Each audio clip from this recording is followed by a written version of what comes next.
Hello friends, मैं Arun Vishwakarma Arun sir maths YouTube channel पर एक बार फिर से आप सभी का स्वागत करता हूं। आज की इस वीडियो में हम डिस्कस करने वाले हैं एमपी टेट वर्ग 3 पात्रता परीक्षा के एग्जाम के रिजल्ट को लेकर। कमेंट बॉक्स में कई बच्चों के द्वारा मुझे कमेंट किया जाता है, जिसमें सभी बच्चों के माइंड में जो क्वेश्चन चल रहा है फिलहाल वो एक ही क्वेश्चन है, सर इसका रिजल्ट कब तक आ सकता है। क्योंकि इसका जो ऑब्जेक्शन था वो 5 दिसंबर लास्ट डेट थी। ऑब्जेक्शन के बाद अगली जो प्रोसेस होती है वो होती है फाइनल आंसर की, लेकिन अभी तक आपको इसको फाइनल आंसर की देखने को नहीं मिली है।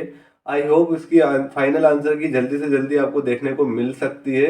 और फिर हम बात कर लेते हैं कि इसका रिजल्ट आपको कब से कब तक देखने को मिल सकता है।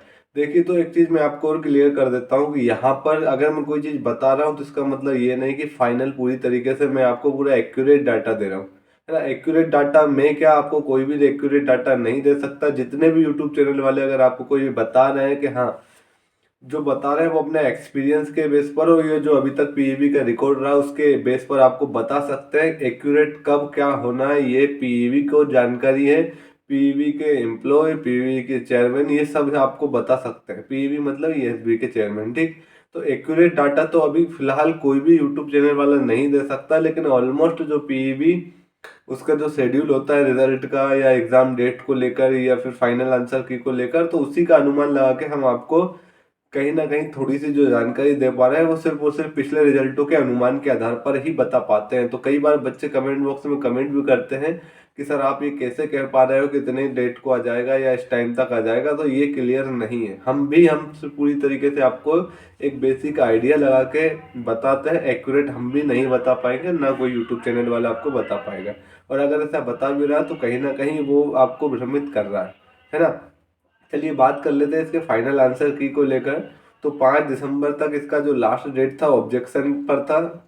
फिलहाल मैं ऐसा मान के चलता हूँ कि सभी बच्चों ने ज़्यादा से ज़्यादा ऑब्जेक्शन लगाए होंगे, क्योंकि इस बार जो एग्ज़ाम हुआ 2024 के अंदर अभी तक का डाटा तो ऐसा कहता है कि आप चाहे एमपीपीएससी ले लो, चाहे अच्छे बड़े बड़े आयोग ले लो, या कोई भी एसएससी ले लो, रेलवे ले लो, जितने भी एग्ज़ाम कंडक्ट कराने वाली संस्थाएं, कहीं ना कहीं हर शिफ्ट में आप देखेंगे तो आपको जो एग्जाम पेपर में त्रुटियां देखने को मिल सकती है। त्रुटियां मतलब यहाँ पर कई बार क्वेश्चन गलत सेट कर दिए जाते हैं और कई बार ऑप्शन गलत सेट कर दिया जाता है। तो कहीं ना कहीं एग्जाम को गलत तरीके से पेपर में सेट कर दिया जाता है। तो ये हर संस्था के द्वारा आजकल जो हो रहा है वो बहुत नॉर्मल बात है।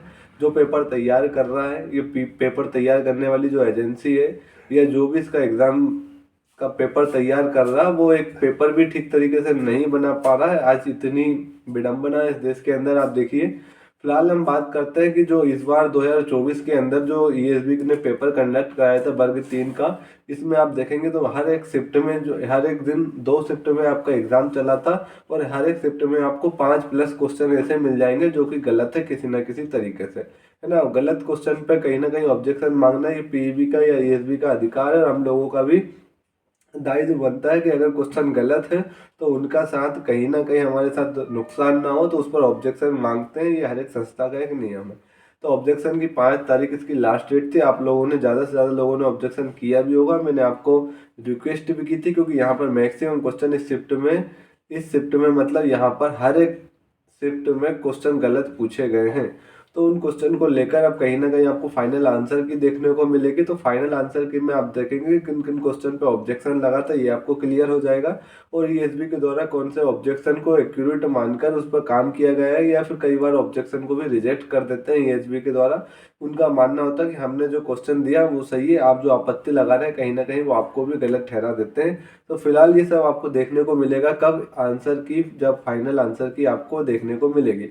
फाइनल आंसर की कब आ सकती है, तो मैंने पिछली वीडियो में भी आपको बताया था कि ये हो सकता है, पॉसिबिलिटी है कि आपको दिसंबर के लास्ट तक देखने को मिल जाए।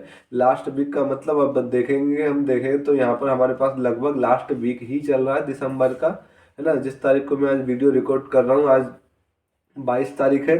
दूसरी चीज, अगर लास्ट तक नहीं आता तो आपको स्टार्टिंग में जनवरी के 15 तारीख से पहले आपको इसकी फाइनल आंसर की 100% देखने को मिल जाएगी। रिजल्ट की बात करें तो रिजल्ट में ये इतनी लेट लतीफ़ी करने वाली है, डेफिनेटली करने वाली है, क्योंकि ईएसबी के द्वारा जो पेपर कंडक्ट कराए जाते हैं वो इतना आसान तरीके से ये ना तो रिजल्ट देते हैं ना पेपर कंडक्ट कराते हैं। और हर एक प्रोसेस जो एक एग्ज़ाम के बाद की प्रोसेस होती है, जैसे कि एग्ज़ाम कंडक्ट करा दिया, इसके बाद रिजल्ट की प्रोसेस, रिजल्ट के बाद मेंस के नोटिफिकेशन की प्रोसेस, जब मेंस का नोटिफिकेशन होगा तो उसका एग्ज़ाम के प्रोसेस, इतना डिले होता है यहाँ पर कि साल दर साल तो वैसे ही निकल जाते हैं, है ना। तो फिलहाल आपको हो सकता है इसका जो रिजल्ट है आपको फरवरी तक देखने को मिल सकता है। जनवरी में ज़्यादा कोई मुझे यहाँ पॉसिबिलिटी नज़र नहीं आ रही, क्योंकि यहाँ इनका जो काम करने का तरीका है वो इतना लेट लतीफ़ी है। जब तक इसके खिलाफ कोई आंदोलन नहीं होगा, जब तक बच्चे इनके खिलाफ सड़कों पर नहीं उतरेंगे, तब तक ये रिजल्ट भी घोषित नहीं करने वाला है। ये मैं पिछले कई सालों से ऑब्जर्व कर रहा हूँ।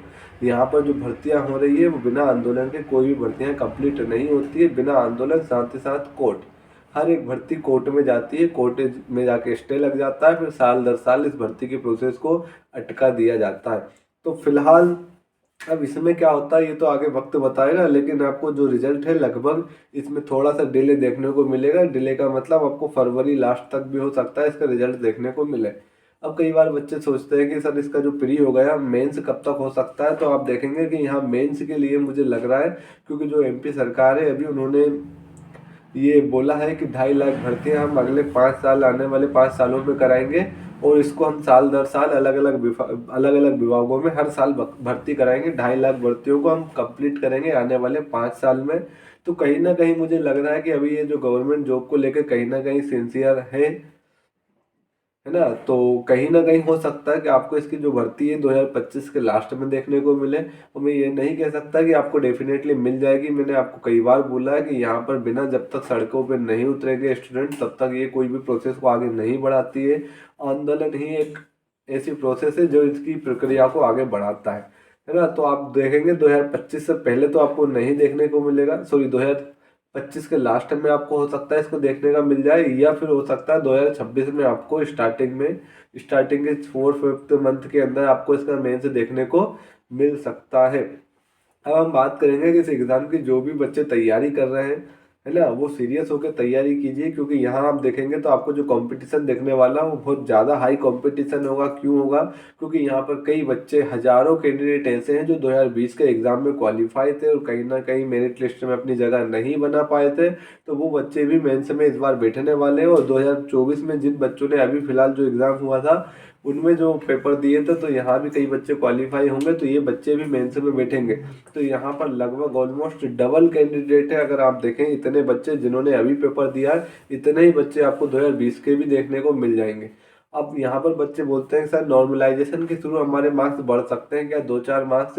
तो इस पर भी हम थोड़ा सा डिस्कशन कर लेते हैं। मैंने इसके प्रीवियस वीडियो में भी आपके साथ डिस्कस किया हुआ है कि आप प्रीवियस वीडियो में देखेंगे या प्रीवियस रिजल्ट को अगर आप देखेंगे तो यहाँ पर नॉर्मलाइजेशन में कई बच्चों के 10 से 15 मार्क्स तक भी बढ़ जाते हैं। 15 मार्क्स तक भी मैंने कई बच्चों के मार्क्स बढ़ते हुए देखे हैं, ठीक है। और ज़रूरी नहीं बढ़ते हैं, ये मार्क्स कम भी होते हैं। तो जहाँ तक पॉसिबिलिटी होती है कि जिन बच्चों के 2-4 मार्क्स कम है वो डेफिनेटली एग्ज़ाम को क्वालिफाई कर जाते हैं। और कई बार ऐसा होता है जो बच्चे क्वालिफाई है वो भी डिस्क्वालीफाई हो जाते हैं। ये पीईबी की या ईएसबी की अपनी एक नॉर्मलाइजेशन की प्रोसेस है।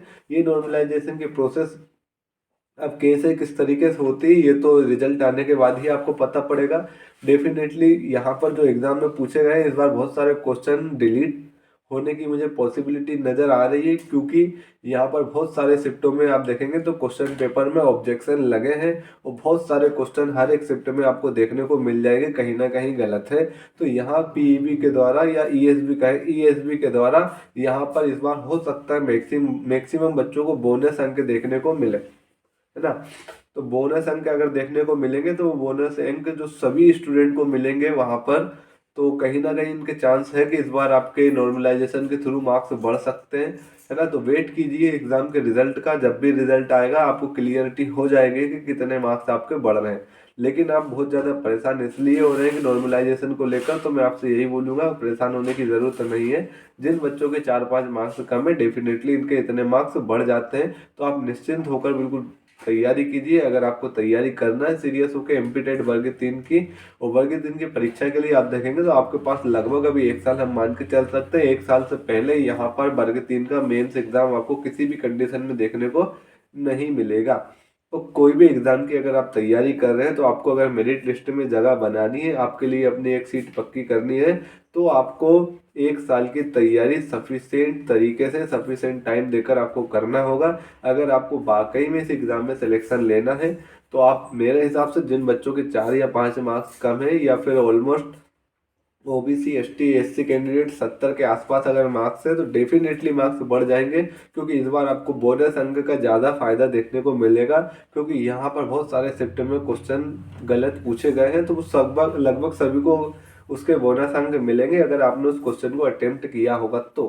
और यहाँ हम ऐसा मान के चल रहे हैं क्योंकि यहाँ पर जो क्वेश्चन था, जहाँ पर जो पेपर था उसमें नेगेटिव मार्किंग नहीं थी, तो मैक्सिमम बच्चे पूरा 100% स्कोर 100% अटेंड करते हैं पेपर को।